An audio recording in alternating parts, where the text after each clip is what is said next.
کہ ہندوستان میں ایک اچھے خاندان کے فرد نے، جاوید اختر صاحب نے، اللہ تعالیٰ کا انکار کر دیا،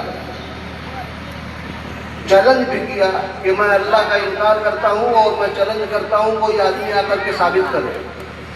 شمائل ندوی صاحب، مولانا شمائل ندوی صاحب نے چیلنج قبول کیا، اور دونوں کے درمیان جو مباحثہ ہوا، ایک دو نہیں بلکہ لاکھوں لوگوں نے وہ مباحثہ سنا۔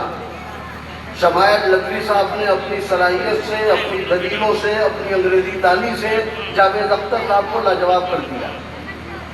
یہ ہمارے لیے، مسلمانوں کے لیے بہت خوشی کی بات ہے، اور ایک طرف یہ افسوس کی بات ہے کہ جاوید اختر جو مولانا فضل حق خیر آبادی کے خاندان کا لڑکا ہے، جو خود بھی بہت بڑے محدث اور عالم تھے، اور اس کے ساتھ ساتھ آزادی کے بڑے مجاہد تھے، اس خاندان کا ایک لڑکا ماحول کی خرابی کی بنا پر اور غلط تربیت کی بنا پر اتنی دور چلا گیا کہ اس نے اللہ کا انکار کر دیا۔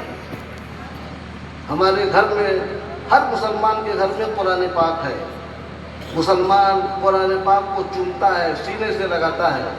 قرآن پاک میں کیا ہے وہ بھی ہم کو جاننے کی ضرورت ہے۔ علماء کرام موقع موقع سے باتیں سناتے رہتے ہیں، آپ ضرور سنیے کہ اللہ کی اس پاک کتاب میں کیا ہے۔ اس موقع کی میں چند آیتیں پڑھتا ہوں، لمبی بات مجھ کو نہیں کرنا ہے، آپ لوگ تھک گئے ہیں اور سارے لوگ چاہتے ہیں کہ جلدی پروگرام ختم ہو، تو چند باتیں میں سناتا ہوں۔ قرآن پاک میں ایک جگہ اللہ تعالیٰ کا ارشاد ہے، افرأیتم ما تمنون اانتم تخلقونہ ام نحن الخالقون۔ اللہ تعالیٰ پوچھ رہے ہیں، مرد عورت ملتے ہیں، عورت کے ریام میں نطفہ پڑتا ہے اور بہت سارے مرحلوں سے گزر کر بچہ پیدا ہوتا ہے۔ اللہ تعالیٰ پوچھتے ہیں، سیدھا سادہ سوال ہے کہ بچہ تم بناتے ہو ماں کے پیٹ میں کہ ہم بناتے ہیں؟ اللہ تبارک تعالیٰ اپنا وجود سمجھا رہے ہیں، بچہ تم بناتے ہو کہ ہم بناتے ہیں؟ اللہ کے رسول صلی اللہ علیہ وسلم کے زمانے میں جب یہ قرآن اترا ہے، اس زمانے میں بھی کسی میں ہمت نہیں تھی کہ وہ کہہ دیں کہ ہم بناتے ہیں۔ اور آج میڈیکل سائنس بہت ترقی کر گئی ہے، لیکن کوئی بڑا سے بڑا ڈاکٹر یہ نہیں کہہ سکتا کہ بچہ ہم بناتے ہیں۔ اللہ تعالیٰ وہیں دوسرا سوال کرتے ہیں، افرأیتم ما تحرثون انتم تزرعونہ ام نحن الزارعون۔ تم کھیتی کرتے ہو، دنیا میں کروڑوں اربوں کھیتی کرنے والے ہیں۔ اللہ تعالیٰ پوچھتے ہیں کہ بتاؤ غلہ تم پیدا کرتے ہو کہ ہم پیدا کرتے ہیں؟ اس زمانے میں بھی کوئی نہیں کہہ سکتا تھا کہ ہم پیدا کرتے ہیں۔ آج بھی کسی میں ہمت نہیں ہے کہ وہ کہہ دے کہ اللہ ہم پیدا کرتے ہیں۔ اس لیے کہ کسان صرف ایک کام کرتا ہے، زمین کھودتا ہے، بیج ڈالتا ہے، اس بیج کو سڑانا، اس میں سے پودا نکالنا اور پھر اس پودے کو بڑھانا، اس میں بالیاں پیدا کرنا، بالیوں میں دانے ڈالنا اور دانے کے اندر لذت پیدا کرنا، اور پھر الگ الگ دانے بنانا۔ گیہوں الگ ہے، جو الگ ہے، چنا الگ ہے، مٹر الگ ہے، سینکڑوں طرح کے دانے، سینکڑوں طرح کے پھل، یہ اللہ کے علاوہ کسی کے بس کی بات نہیں۔ اللہ تبارک تعالیٰ اپنی ساری مخلوق کو لگاتے ہیں، زمین اپنا کام کرتی ہے، آسمان اپنا کام کرتا ہے، پانی برساتا ہے، سورج اپنی روشنی دیتا ہے، گرمی پہنچاتا ہے، چاند اپنی روشنی دیتا ہے، ستاروں کی روشنی پڑتی ہے، ساری چیزیں ملتی ہیں تب جا کر کے چاول کا ایک دانہ اور گیہوں کا ایک دانہ پیدا ہوتا ہے۔ اللہ تعالیٰ اپنا وجود سمجھا رہے ہیں۔ تیسرا سوال اللہ تعالیٰ کرتے ہیں، افرأیتم الماء الذی تشربون انتم انزلتموہ من المزن ام نحن المنزلون لو نشاء جعلناہ اجاجا فلولا تشکرون۔ کہ تم جو پانی پیتے ہو یہ بتاؤ کہ یہ بادل سے تم نے اتارا ہے کہ ہم نے اتارا ہے؟ اس زمانے میں بھی کوئی نہیں کہہ سکتا تھا کہ بادل سے پانی ہم اتارتے ہیں۔ اللہ تبارک تعالیٰ پانی اتارتے ہیں، وہی پانی زمین میں جذب ہوتا ہے، اسی پانی کو ہم چاہے مشین سے نکالیں، چاہے ٹیوب ویل سے نکالیں، وہی پانی جمع رہتا ہے پہاڑوں پر، اور برف جو جمی رہتی ہے پانی کی شکل میں ندیوں میں آتا ہے۔ اللہ تبارک تعالیٰ فرما رہے ہیں کہ لو نشاء جعلناہ اجاجا فلولا تشکرون۔ اگر ہم چاہتے تو اس پانی کو کھارا بنا دیتے، تم اللہ کا شکر تو نہیں ادا کرتے۔ اللہ تعالیٰ چوتھا سوال کرتے ہیں، افرأیتم النار التی تورون انتم انشأتم شجرتها ام نحن المنشئون۔ کہ جو آگ تم جلاتے ہو اس کے درختوں کو تم نے اگایا ہے کہ ہم اگانے والے ہیں؟ آپ سفر کے لیے تو آپ کو بعض جگہ جنگل ملے گا، میلوں میل لکڑی درخت ملیں گے، لاکھوں لاکھ۔ ان درختوں کو نہ کسی نے بویا ہے، نہ اس کو کسی نے سینچا ہے، اپنے آپ اللہ کی قدرت سے اگے ہیں اور اللہ کے پانی سے وہ بالکل بڑھ کر کے یعنی شاندار انداز میں وہ کھڑے ہوئے ہیں باغات میں اور جنگلوں میں.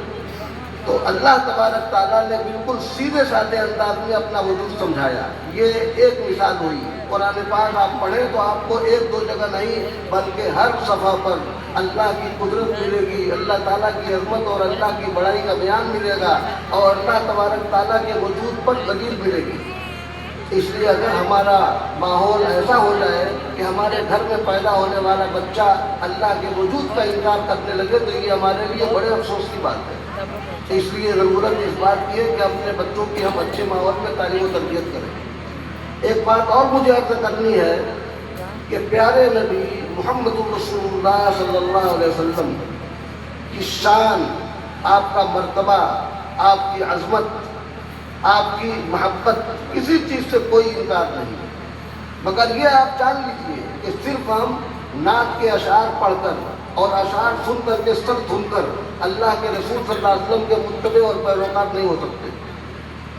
اللہ تعالیٰ نے حکم دیا ہے اپنے نبی کی اتباع کا.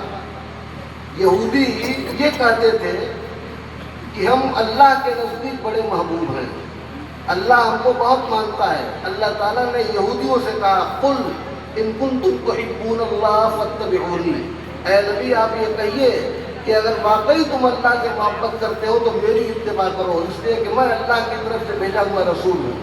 تو اللہ کے رسول صلی اللہ علیہ وسلم کی اتباع یہ ہے محبت کا معیار اور یہ ہے اللہ کے رسول کے محبت کی علامت. اللہ کے رسول صلی اللہ علیہ وسلم نے فرمایا کہ میری آنکھوں کی ٹھنڈک نماز میں ہے, میری آنکھوں کی ٹھنڈک نماز میں ہے. اگر ہم نماز نہیں پڑھتے تو اللہ کے رسول صلی اللہ علیہ وسلم کی جو پسندیدہ چیز ہے اس سے ہم دور ہیں. لہذا صرف محبت کا دعویٰ کرنا یہ ہمارا بالکل کھوکھلا ثابت ہوگا. اللہ کے رسول صلی اللہ علیہ وسلم کا حال تو یہ تھا, اللہ تعالیٰ نے آپ کو حکم دے دیا کہ اللہ کے سامنے رات میں کھڑے رہیے, دن میں تو آپ کو موقع نہیں ملتا, لوگوں کے پاس اللہ کا پیغام پہنچانے کے لیے جانا پڑتا ہے بار بار. اللہ کے سامنے کھڑے رہیے. فَإِذَا فَرَغْتَ فَانصَبْ وَإِلَىٰ رَبِّكَ فَارْغَب, جب آپ فارغ ہو جائیں تو کھڑے رہیے اور اپنے پروردگار کی طرف رغبت کیجیے.